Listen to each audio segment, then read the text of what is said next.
there's no other way. I have to come back, you know? And I did it. But I was not happy.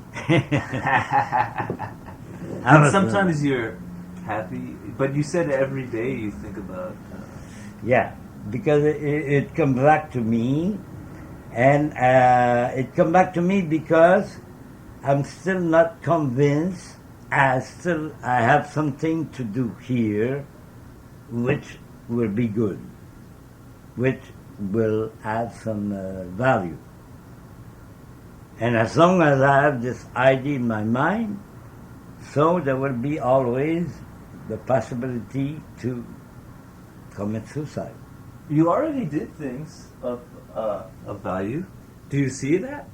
Like you brought people together, the community, the bookstore. There were some good moments there. You brought a lot of people together. Sure.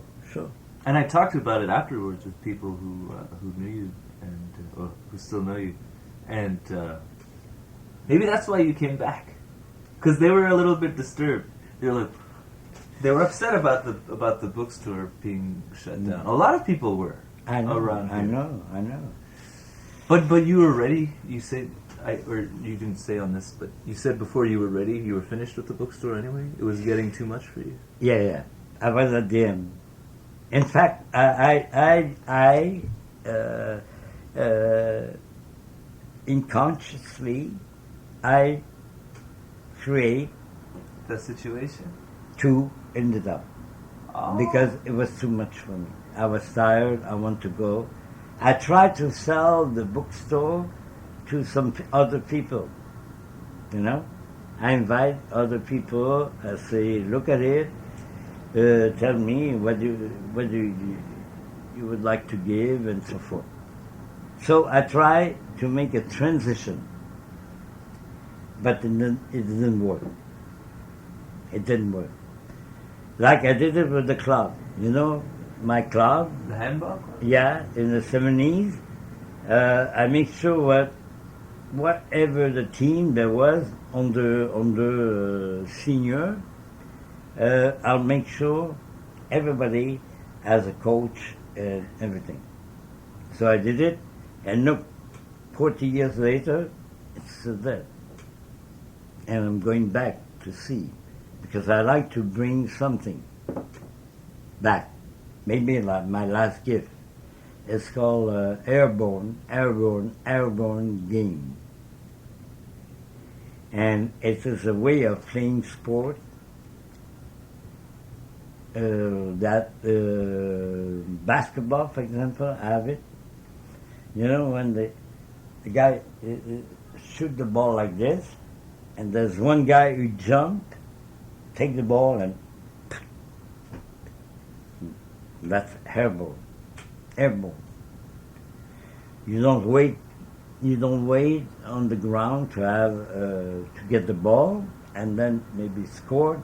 You go, and in the air someone give you the ball and you put it in the basket. Airborne.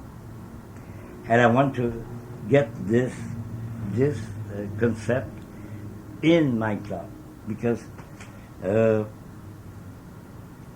handball should be a great game, should be played by a lot of people.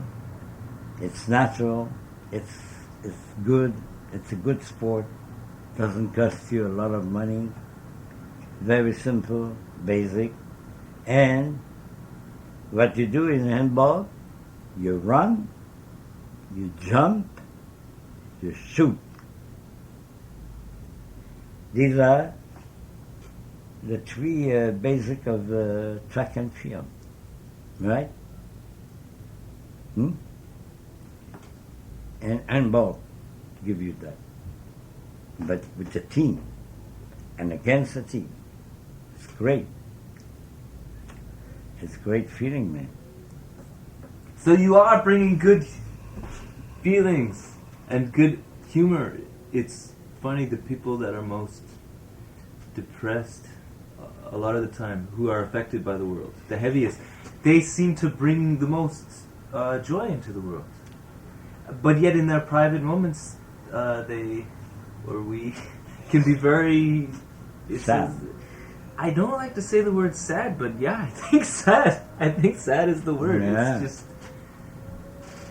It's a shock. It's alien to me often. I feel like it's a beating,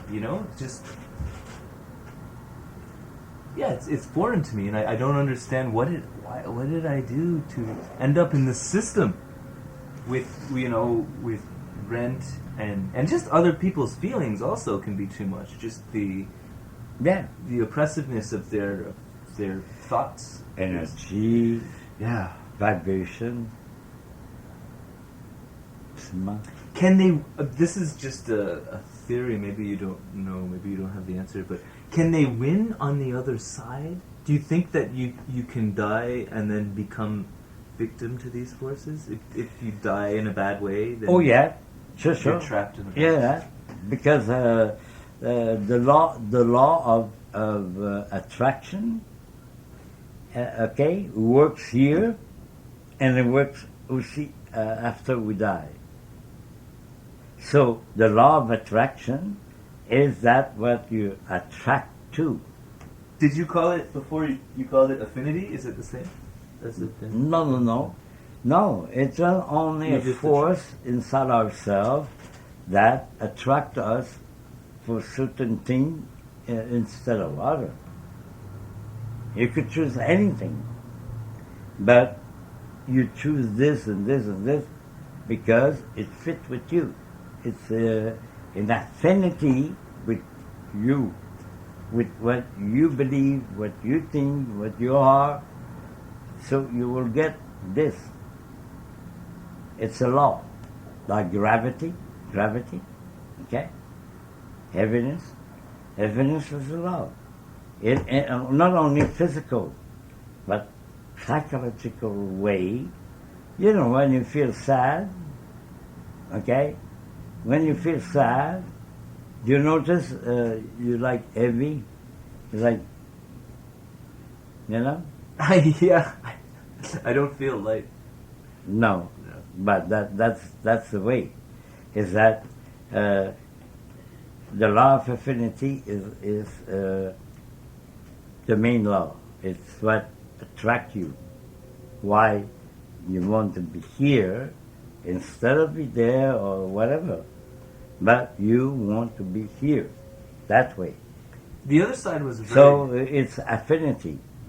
But sometimes there's a law of weight, gravity, of weight. And this law usually works when your feeling are in the mood. I mean, you're feeling sadness, despair, a reason to live, whatever, the blues, having the blues, But then this is the law of heaviness, who's pushing you, down. I know, and the people that just use it, they just exploit the law of heaviness. They pile more and more weight on. Yeah. Some people can put weight on you. You can put weight on some people. Everything. But what I mean is that it's part of the world. When you come, you accept that there will be some people you are connect with, in which you feel good, affinity. There will be some people they make you feel like oh yes, very heavy. I know some of those people. Yeah. Okay. And there will be the third kind of people, the people that they want to share with you reciprocity.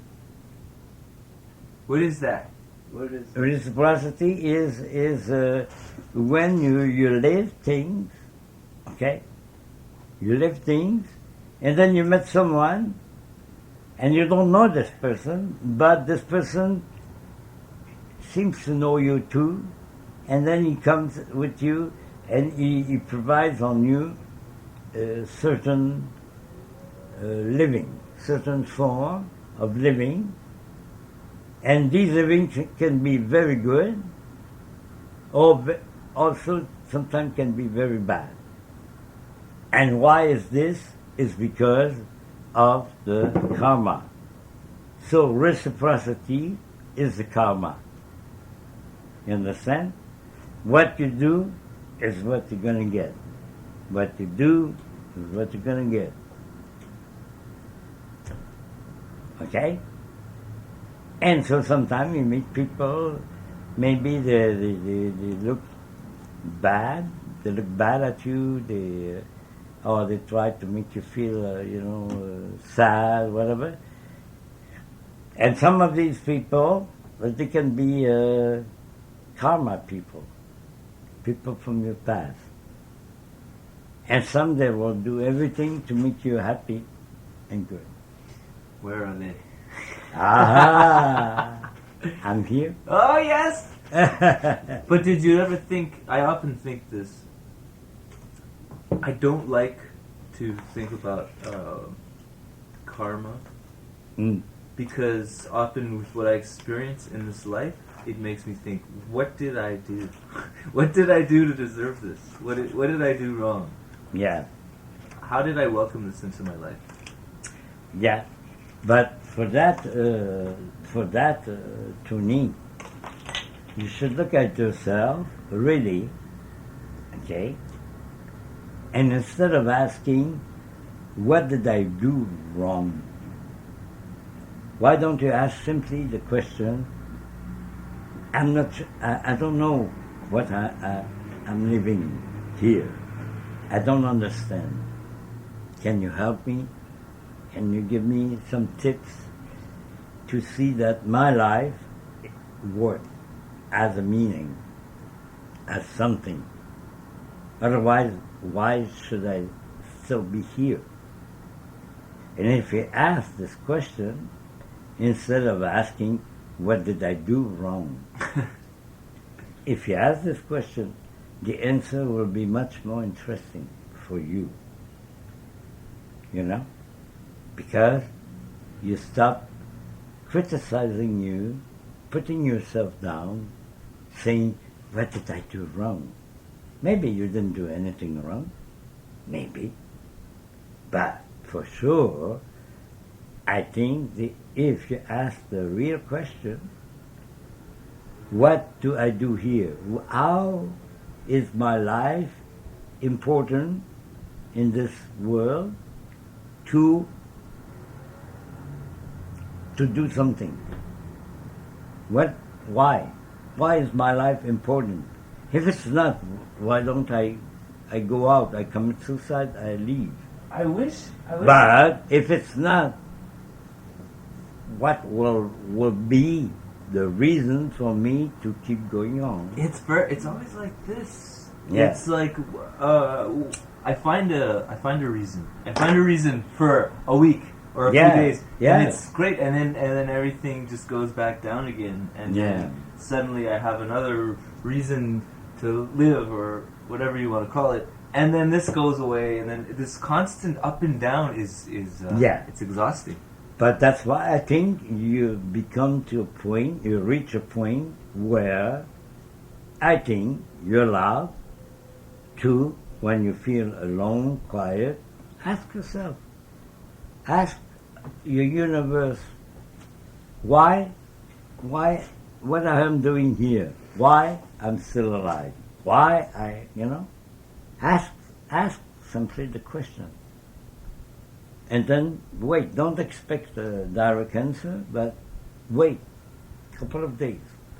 And then you're going to see around you a sign or this or that, and you did it.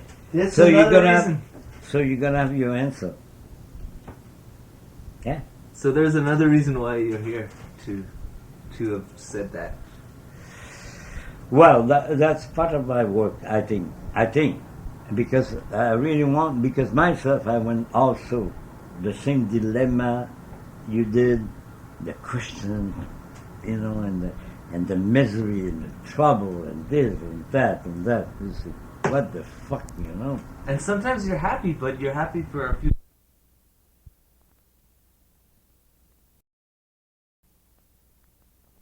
But otherwise, most of the time, you should be happy.